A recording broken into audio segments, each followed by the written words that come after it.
Yo soy Lautaro. Aunque mucho antes de que ese nombre se convirtiera en un grito de guerra, fui apenas un niño que escuchaba cómo la lluvia conversaba con la tierra. Mis ancestros decían que cada gota guardaba recuerdos antiguos, que el trueno era un mensaje del cielo y que el Wallmapu, nuestro hogar, respiraba como un ser vivo. Allí comenzó mi historia.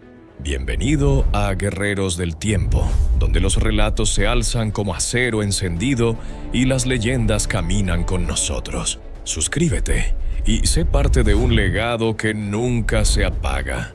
Crecí en las tierras del sur, donde los bosques son tan densos que ocultan el sol y los ríos bajan helados desde los Andes. Mis primeros recuerdos son los de un pueblo unido, guerreros entrenando al amanecer, mujeres preparando alimentos para todos, ancianos enseñando disciplina y respeto por la tierra. Pero ese equilibrio se quebró cuando llegaron los hombres cubiertos de hierro. Los vimos aparecer con animales gigantes que jamás habíamos visto y con armas que escupían fuego y ruido. No venían a convivir, venían a imponer un reino ajeno. Yo era joven cuando Pedro de Valdivia entró en nuestro territorio. Los españoles avanzaban cerrados, protegidos por corazas que nuestras lanzas apenas rozaban. La batalla que enfrentamos aquel día fue una tormenta. Disparos que partían el aire, caballos que arremetían sin miedo,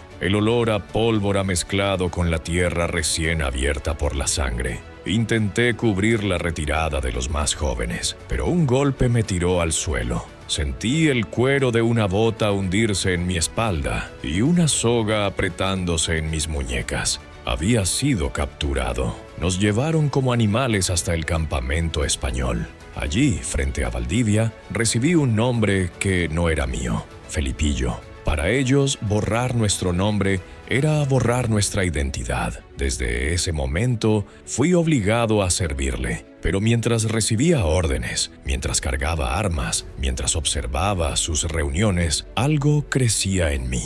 Estaba aprendiendo. Aprendía cómo se movían, aprendía cómo pensaban, aprendía cómo vencerlos. Los años que pasé junto a los españoles fueron una escuela oscura, dura, pero necesaria. Yo fingía obediencia, pero cada día estaba reuniendo piezas de un rompecabezas que algún día me permitiría derrotarlos. Observé cómo alimentaban a sus caballos, cómo ajustaban las riendas, cómo limpiaban el acero. Aprendí la distancia exacta entre un jinete y otro, la señal que usaban antes de cargar, el orden de sus filas cuando marchaban. Para Valdivia, yo era un sirviente más. Para mí, él era el enemigo al que debía comprender. Una noche sin luna, después de años viviendo encadenado a las órdenes de mi captor, tomé una decisión: huir o morir en el intento. Escapé sin hacer ruido, como una sombra,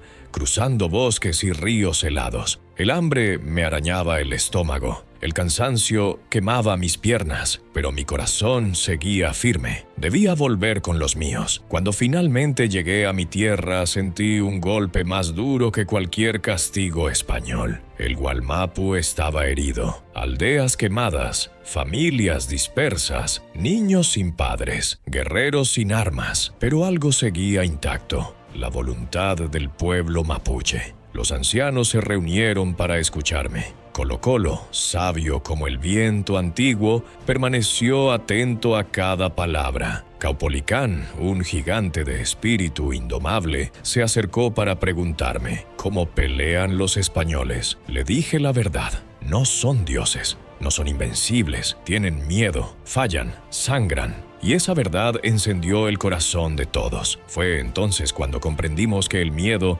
debía morir y la rebelión debía nacer. Convocamos un gran consejo de loncos. Llegaron líderes de todos los rincones del sur. Durante horas discutimos pérdidas, estrategias y caminos posibles. Y entonces, por decisión unánime, me nombraron Toki, jefe de guerra. No por mi fuerza, sino por el conocimiento del enemigo. Había llegado el momento de transformar lo aprendido en resistencia. Desde ese día comenzó una transformación que jamás había visto en mi pueblo. Durante meses, cada lof se preparó con disciplina. No había descanso ni lamentos, solo determinación. Los guerreros fabricaron lanzas más largas para enfrentar a la caballería. Pulimos piedras hasta convertirlas en armas afiladas. Entrenamos con hondas, macanas y trampas capaces de detener a un caballo a toda velocidad. Y lo más increíble ocurrió con los caballos recuperados. Al principio, muchos los temían.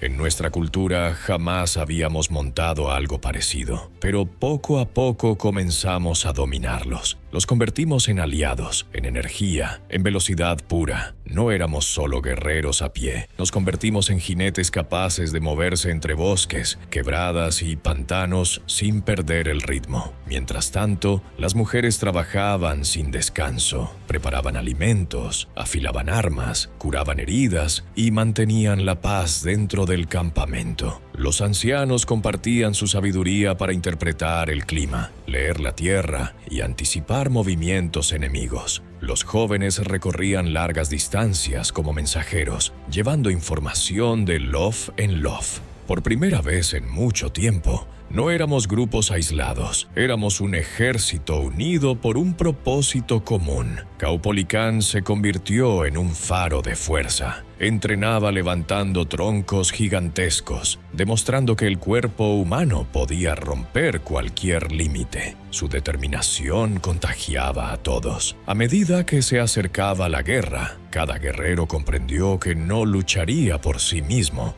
sino por la libertad del Gualmapu entero. Y entonces llegó el día. Pedro de Valdivia marchó nuevamente hacia el sur, y yo ya sabía exactamente cómo derrotarlo. Valdivia avanzaba confiado. Había oído rumores de rebelión, pero pensaba que podía sofocarla como antes. Yo dejé su camino despejado. Sabía que, si creía que todo estaba bajo control, bajaría la guardia. Lo guié hacia Tucapel, un valle donde meses antes había destruido uno de nuestros fuertes. Pensó que podía reconstruirlo para demostrar su poder, pero era exactamente el lugar donde había planeado nuestra emboscada. Durante días escondimos guerreros en colinas, matorrales y senderos angostos. Conocíamos cada piedra del terreno. Nada era casualidad. Cuando los españoles entraron al valle, no vieron resistencia. Se sintieron seguros. Ese fue su error. En cuanto estuvieron en posición, di la señal. Los gritos de guerra tronaron entre los cerros. Los jinetes españoles intentaron formar líneas, pero el terreno irregular rompió su estrategia. Los caballos se desordenaron. Los arcabuces fallaron por el humo. Los soldados entraron en pánico. Caupolicán luchaba a mi lado con una fuerza que parecía sacada del mismo corazón del bosque. Nuestros guerreros cerraban el círculo desde todas direcciones. Valdivia quedó rodeado. Había llegado su final. Los ancianos decidieron su destino. Yo permanecí en silencio, sabiendo que aquel momento no era personal. Era el fin del dominio que había traído destrucción al Gualmapu. La muerte de Valdivia no fue solo una victoria, fue una declaración de libertad.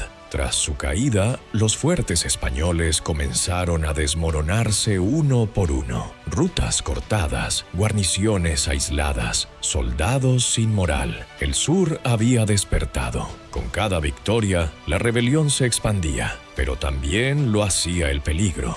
Los españoles enviaron a Francisco de Villagra, un hombre astuto, decidido a detenerme a cualquier costo. Mandó espías, buscó traidores, ofreció recompensas. Algunos caciques menores cayeron en la tentación. Gracias a ellos, Villagra obtuvo información sobre nuestra ubicación. En 1557, agotado tras meses de guerra, instalé un campamento en Mataquito, cerca del río. El terreno parecía seguro, pero estábamos vigilados sin saberlo. Al amanecer del 30 de abril, los jinetes españoles irrumpieron entre nuestras rucas. Arcabuces, gritos, confusión. Muchos guerreros cayeron intentando reorganizarse. Rengo logró escapar con algunos hombres, pero yo no tuve esa suerte. una lanza atravesó mi costado. Sentí que la vida se me escapaba mientras intentaba mantenerme en pie. Caí rodeado de mi gente, sabiendo que ese era mi final. Villagra tomó mi cuerpo y ordenó cortar mi cabeza. La enviaron a Santiago como un trofeo, creyendo que con eso apagarían la rebelión.